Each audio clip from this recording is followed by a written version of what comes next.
আমি বলতে গিয়ে বলবো, এই যে আপনারা বসে কীর্তন শুনছেন, আজকে যে আপনাদের পুরাতন রামগড়ে মহাপ্রভুর ঘট বসেছে, এই যে সংকল্প হয়েছে, পুরোহিত ব্রাহ্মণ ঠাকুরকে প্রশ্ন করবেন যে ঠাকুরমশাই, মন্দিরে যে ঘটটা বসিয়েছেন হরিনামের ঘটটা কার নামে সংকল্প করলেন? দেখবেন একা কারো নামে সংকল্প হয়নি, পুরো গ্রামবাসীর নামে সংকল্প হয়েছে। এর সবার কল্যাণ হয়। হরিনামের কল্যাণ তখনই পাওয়া যাবে যখন হরিনাম চলাকালীন গ্রামের মানুষ তারা সম্পূর্ণ নিরামিষ সেবা করবে, তবে হরিনামের কৃপা পাওয়া যাবে, না হলে পাওয়া যাবে না। আপনার গ্রামে হরিনাম হচ্ছে, আপনি মালসা ভোগ দেবেন কালকে, হ্যাঁ, 151 টাকা হোক, 50 টাকা হোক, 200 টাকা হোক, যাই হোক, তাহলে আপনার বাড়িতে সকালবেলা নগর কীর্তনে মহাপ্রভু যাবে, আপনি পা ধোয়াবেন, লুট দেবেন, আর আজকে বাড়িতে নিয়ে যাওয়াই এসছে বলে মাংস করে খাইয়ে দিলেন? হ্যাঁ, না। হরিনামের কৃপা তখনই পাবেন যখন হরিনাম চলাকালীন গ্রামের মানুষ তারা সম্পূর্ণ নিরামিষ সেবা করবে, তবে হরিনামের কৃপা পাওয়া যায়। 2 দিনের তো ব্যাপার, 2-3টে দিন পেরিয়ে গেলে আমরা আবার খাই না, অসুবিধা কি আছে? আমাদের তো এমনিতেই তো সপ্তাহে ঠাকুর আসে 1-2 বার করে। কারো বৃহস্পতিবার নিরামিষ, মানে ওদিন ঠাকুর এলো, কারো শনিবার নিরামিষ, তার ওদিন ঠাকুর আসে, কারো মঙ্গলবার নিরামিষ, তার ওদিন ঠাকুর আসে, বুধবারে আবার পালিয়ে যায়, মঙ্গলবারে আসে, বুধবারে পালায়। যে বৃহস্পতিবার খায় বলে আমার শুক্রবারটা হবে, মাছ খেতে হবে, মানে ওদিনকে এলো, শুক্রবারে চলে গেল। কি ভালোবাসা ভগবানকে। সময় আমাদের বড় কম, না, এই সময়ের কথা বলিনি, এই সময়ের কথা বলছি। কখন যে ডাক এসে যাবে, ছুটে চলে যেতে হবে। হ্যাঁ, ভগবান তো সুপারভাইজার, মাঝে মাঝে খাতা চেক করে, শুধু চিত্রগুপ্ত লিখছে সব সময় বসে বসে। হ্যাঁ, আর চেক করতে করতে আজকে দেখতে পেয়ে চলো, হ্যাঁ রে, কীর্তনিয়া গোপাল কৃষ্ণ পালের তো 3 দিন আগে ডেড হয়ে যাওয়ার কথা, পার্টি এখন কোথা? বলে পুরাতন রামগড়ে রাত্রি 9টার থেকে গাইতে, বলে ওইখানে দে, ব্যাস দিয়ে দিল। কি মজার ব্যাপার দেখুন, সেখানে খাতা বন্ধ, সেকেন্ডের মধ্যে এখানে পাতা বন্ধ, আর খুলবে না।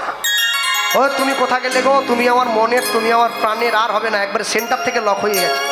আপনি যত চেষ্টা করুন আর খুলবেন। ডাক্তার এসে ছোট্ট করে লাল কালিতে লিখে দিল, অনেক দিন ধরে রাত জাগার কারণে খুব বেশি করে কুমড়ো খাওয়ার জন্যে স্ট্রোক হয়ে গেছে। কিছু করার নেই। হরিনামের কুমড়ো এ কাউকে রোগা করতে, সব মোটা, রোগা হওয়ার কোনো ব্যাপারই নাই, বুঝলেন? মাথার থেকে পা পর্যন্ত একই রকম থাকবে। যেইখানে গানে দাদা সব করছেন, কুমড়ো করবেননি, বলে আপনি এসে দেখুন না, শুধু আয়োজনটা দেখবেন শুধু। হ্যাঁ, কুমড়ো করেনি, আনন্দের ব্যাপার। তারপর খেতে বসলাম, কি রান্না হয়েছে? বলে পনিরের তরকারি। বাহ, পনির দিয়ে কুমড়ো, মানে কুমড়ো, বলে না অল্প দিয়েছি, অল্প দিয়েছি। হ্যাঁ বাবা, কুমড়ো থাকবে, হরিনামে কুমড়ো না হলে হরিনাম নাকি সম্পূর্ণ হয়নি বলে। হ্যাঁ, যেইখানে হোক মোটামুটি থাকবে, যাক, সে কুমড়ো হোক, ক্ষতি নেই। আর একটা কথা, তবে আজকে কুমড়ো দেয়নি, আমি মনে রাখবেন, ভগবানের প্রতি পূর্ণ বিশ্বাস, সেটা যদি একটু অবিশ্বাসে বদলে যায়, তাহলে কিন্তু আপনি ঈশ্বরের অনুকম্পা থেকে দূরে চলে যাবেন। কেন বলুন তো?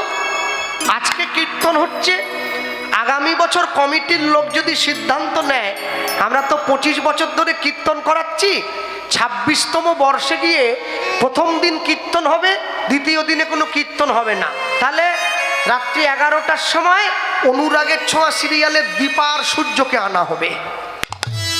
তাহলে দেখবেন এই জায়গায় না পুলিশ দিয়ে লোক ঠেকা দিতে হবে, যে লোক হবে। কাকে দেখতে এসেছে? সিরিয়ালের নায়ক নায়িকাকে। কেন? আমাদের যা আছে ওদেরও তা আছে, 2 হাত 2 পা, মুখ কান চোখ নাক। আমরা দেখতে একটু খারাপ, ওরা দেখতে একটু ভালো, এই আর কি। তাহলে দেখতে এসছে কেন? বলে ওরা কর্ম করেছিল এমনই, যাতে ওদেরকে দেখার জন্য আমরা ছুটে যাব। আমাদের কর্মটা ভালো নয়। কর্ম তোমার ভালো হলে ভাগ্য তোমার দাসী, হৃদয়ে তোমার ভালো হলে ঘরেই মথুরা কাশী। আপনি মালা পরবেন কি তিলক করবেন, নিরামিষ খাবেন কি আমিষ খাবেন, এ বিচার অনেক পরে হবে। সবার আগে আপনার নামের পাশে বসবে আপনি জীবনে কর্মটা কি করেছেন। যদি ভালো কর্ম করেন তাহলে আপনি আপনি ভালো ফল পাবেন, আপনাকে আটকে রাখার ক্ষমতা কারণ নেই। আর যদি আপনি খারাপ কর্ম করেন তাহলে খারাপ ফল পাবেন। এর জন্য আপনি যত চেষ্টা করুন কোনোদিন হয় না।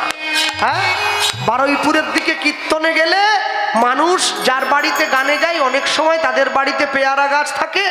প্রশ্ন করি, বাবু দুটো পেয়ারা নেব নাকি? মানে দুটো কি বলছেন, যতগুলো লাগবে নিয়ে নেন না। হ্যাঁ, এত বাগান আমার এত বড়, আপনি কটা খাবেন? এইটুকু মানুষ, আপনি নেন 8-10টা তুলে নেন, ছিঁড়ে নেন, গাছে ঝুলে আছে।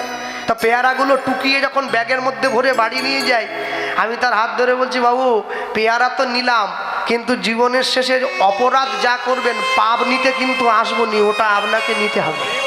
কি বলছেন আপনি? হ্যাঁ, পাপ করলে রাশি রাশি ভোগ করে না মাসি পিসি। গায়ে যদি ফোড়া হয় না, পাশের লোকে একটু আহাহু করবে, ব্যথা তোমায় নিতে হবে, নেওয়ার মতো কাউকে পাবে না। তাই জীবনে যাই করো কোনোদিন খারাপ কর্ম করবে না, কাজ ভালো করবে। তুমি যদি কর্ম ভালো করো তুমি তার জন্যে ভালো ফল পাবে।